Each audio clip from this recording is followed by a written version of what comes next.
कर ये सब कर देंगे। वीडियोग्राफी जो आपको मोटरसाइकिल वाला है सर को दे दिया।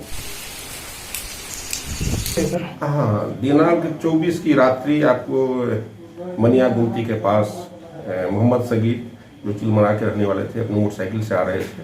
उसी क्रम में अज्ञात अपराध कर्मियों द्वारा इनका सुपर स्प्लेंडर मोटरसाइकिल जो है लूट ली गई। उसके बाद हमारे पुलिस अधीक्षक के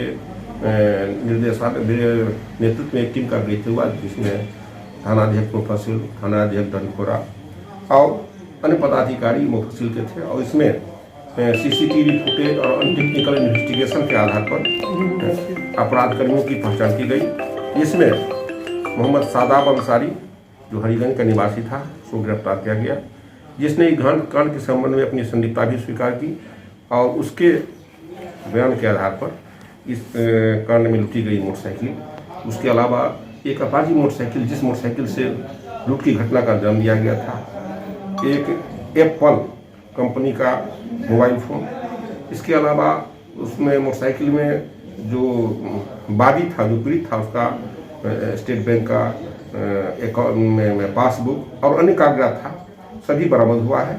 और पुनः एक अपराधी मंटू कुमार सिंह जो भी इस घटना में था, उसको गिरफ्तार किया। जो आरोपी गिरफ्तार किए गए, क्या आपराधिक इतिहास नहीं है का? हाँ, अब उसका आपराधिक इतिहास है, आपराधिक इतिहास है और अन्य का भी हम लोग खंगाल रहे हैं। इसमें कुछ और अभियुक्त की गिरफ्तारी होनी है, जो हम लोग उसको शीघ्र गिरफ्तार करेंगे।